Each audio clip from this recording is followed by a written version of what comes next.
ನಾನು ಕೇಳಿರತಕ್ಕಂಥ ಪ್ರಶ್ನೆಗಳಿಗೂ ಈಗ ಇರತಕ್ಕಂಥದಕ್ಕೂ ಸ್ವಲ್ಪ ವ್ಯತ್ಯಾಸ ಇದೆ. ನೀವು ಒಂದೇ ಅಂತ ಇರ್ಬೋದು, ಇಲ್ಲ ಅಂತಲ್ಲ.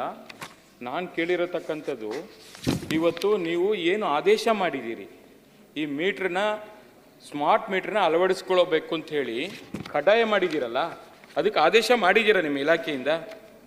ಒಂದು ಆದೇಶ ಮಾಡಿದರೆ ಅದರ ಪ್ರತಿ ಏನಾದರೂ ಇದ್ದರೆ ಅದನ್ನು ಕೊಡಿ ನನಗೆ. ಎರಡನೇದಾಗಿ ಸೆಂಟ್ರಲ್ ಎಲೆಕ್ಟ್ರಿಸಿಟಿ ಅಥಾರಿಟಿ 23/12/2019 ನಂತರ ಭಾರತ ಸರ್ಕಾರ ಆದೇಶ ಇದೆ ಅಂತ ಹೇಳಿದ್ರಿ. ಅದರ ಪ್ರಕಾರ ಸ್ಮಾರ್ಟ್ ಮೀಟರ್ನ ಕಡ್ಡಾಯವಾಗಿ ಅಳವಡಿಸಬೇಕು ಅಂತ ಸೂಚಿಸಿದ ಮೇಲೆ, ಕೇಂದ್ರ ಸರ್ಕಾರ ಸೂಚನೆ ಕೊಟ್ಟ ಮೇಲೆ ದೇಶಾದ್ಯಂತ ಒಂದೇ ರೇಟೇ ಇರಬೇಕಾಯಿತು, ಎಲ್ಲ ಕಡೆನೂ ಇರಬೇಕಾಯಿತು. ಅದು ನಮ್ಮ ರಾಜ್ಯಕ್ಕೆ ಮಾತ್ರ ಅದು ಅನ್ವಯಿಸಲ್ವಾ? ಅದ್ರ ಬಗ್ಗೆ ಹೇಳಿ ಬೆಳಕು ಚೆಲ್ಲಿ. ಆಮೇಲೆ ಈ RDSS ಬಗ್ಗೆ ಹೇಳಿದ್ರಿ. RDSS ಯೋಜನೆ ಆ ಸ್ಮಾರ್ಟ್ ಮೀಟರ್ನ ಅದು ಎಷ್ಟು ಶುಲ್ಕ ವಿಧಿಸಬೇಕು ಅಂತ ಹೇಳಿ ತಾವು ಹೇಳಿದ್ದೀರಾ, ಅದನ್ನು ಕೂಡ ಹೇಳಬೇಕು. ಮತ್ತು ಈ ಮೊತ್ತ ಏನಿದೆ, ಈ ಶುಲ್ಕದ ಮೊತ್ತ ಯಾವ ಮಾನದಂಡ ಆಧಾರದ ಮೇಲೆ ನೀವು ಅದನ್ನು ವಿಧಿಸಬೇಕು ಅಂತ ಹೇಳಿದ್ದೀರಿ, ಅದನ್ನು ಹೇಳಿ. ಆಮೇಲೆ RDSS ಪ್ರಸ್ತಾವನೆ ಸಮಿತಿ ಸಲಹೆ ಸೂಚನೆ ಏನು ಕೊಟ್ಟಿದ್ದಾರೆ ಅದನ್ನು ತಾವು ಪರಿಗಣನೆ ತೆಗೆದುಕೊಂಡಿದ್ದೀರಾ ಇಲ್ವಾ? ಇಷ್ಟು ಹೇಳಿ ಮತ್ತೆ ಮಾತಾಡ್ತೀನಿ. ಮಾನ್ಯ ಸಭಾಪತಿಗಳೇ, ಇದೇ ಪ್ರಶ್ನೆಯನ್ನ CT ರವಿ ಅವರು ಕೇಳಿದ್ರು. ನಾನು ನೇರವಾಗಿ ಹೇಳ್ತೀನಿ, ನಮ್ಮ ರಾಜ್ಯದಲ್ಲಿ RDSS ಪದ್ಧತಿ ಜಾರಿಗೆ ಬರಲಿಲ್ಲ. ಅದನ್ನು ನಾನು ವಿವರಣೆ ಸ್ವಲ್ಪ ಕೊಡ್ಲಿಕ್ಕೆ ಹೋಗಿದೆ. ನೋಡಿ, RDSS ಬೇರೆ, ನಾವು ಆದೇಶ ಮಾಡೋದು ಬೇರೆ. ನಮಗೆ ಸೆಂಟ್ರಲ್ ಎಲೆಕ್ಟ್ರಿಸಿಟಿ ಅಥಾರಿಟಿಯಿಂದ ಮತ್ತು KERCಯಿಂದ ಆದೇಶ ಕೊಟ್ಟಿದ್ದಾರೆ. ಹೊಸ ಕನೆಕ್ಷನಿಗೆ ಮತ್ತು ಟೆಂಪ್ರರಿ ಕನೆಕ್ಷನಿಗೆ ಸ್ಮಾರ್ಟ್ ಮೀಟರ್ನ ಅಳವಡಿಸಬೇಕು ಅಂದ್ಬಿಟ್ಟು ಆದೇಶ ಕೊಟ್ಟಿದ್ದಾರೆ. ಅದ್ರ ಪ್ರಕಾರ ನಾವು ಪ್ರಕ್ರಿಯೆ ಮಾಡಿಬಿಟ್ಟು ನಾವು ಕೊಟ್ಟಿದ್ದೀವಿ.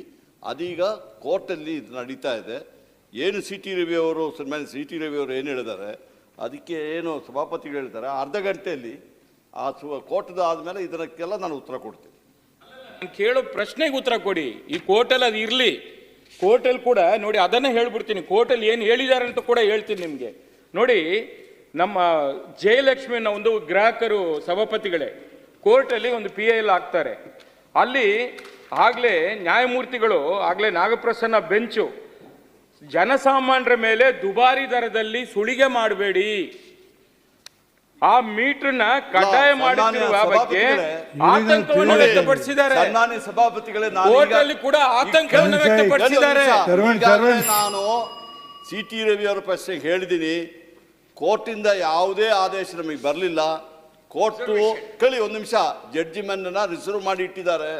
ಆ ಜಡ್ಜ್ಮೆಂಟ್ ಬಂದ ಮೇಲೆ ಜಡ್ಜ್ಮೆಂಟ್ ಏನಿದೆ ಅಂದ್ರೆ ನಂತರ ಹೇಳಿ. ಆಯ್ತು, ಆದೇಶ ಬರಲಿಲ್ಲ, ಅವರು ರಿಸರ್ವ್ ಮಾಡಿ ಇಟ್ಟಿದ್ದಾರೆ. ಆಯ್ತು,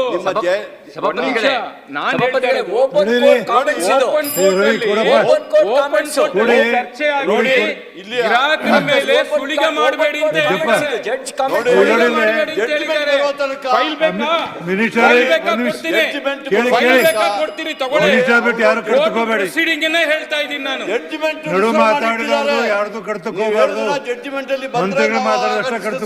ಸಭಾಪತಿಗಳೇ ನೋಡಿ, ನಾನು ಹೇಳಿ ಕೋರ್ಟಲ್ಲಿ ಆದೇಶ ಬರಲಿ, ಅದು ಏನ್ ಬೇಕಾ ಮಾತಾಡ್ಲಿ. ಒಂದ್ ನಿಮಿಷ ನಾನು ಹೇಳಿ ಒಂದೇ ಒಂದು ಸಲಹೆ ಸಭಾಪತಿಗಳೇ, ಒಂದೇ ಒಂದು ಸಲಹೆ. ಒಂದಕ್ಕೊಂದು ತೀರ್ಮಾನ ಇನ್ನೊಂದಕ್ಕೊಂದು ತೀರ್ಮಾನ ಕೊಡಕ್ಕಾಗುದು ನನಗೆ. ನಾ ಹೇಳಿದ್ದೀನಿ, ಅದರಂತೆ ಹಿಂದೇನೋ ಅವ್ರಿಗೆ ಹೇಳಿದ್ದೀನಿ, ಅದನ್ನ ನೀವು ನಿಮ್ದು ಆ ವಿಷಯದಲ್ಲಿ ಸೇರಿಸಿ ಚರ್ಚೆ ಮಾಡೋಣ.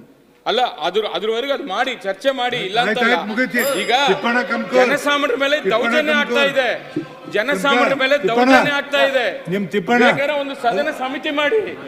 ಟ್ರಾನ್ಸ್ಫರ್ ಆಗಿದೆ, ಅದು ಬೇರೆ ನಗರಾಭಿವೃದ್ಧಿಗೆ ಹೋಗುತ್ತೆ, ಮಾಡ್ತೀವಿ.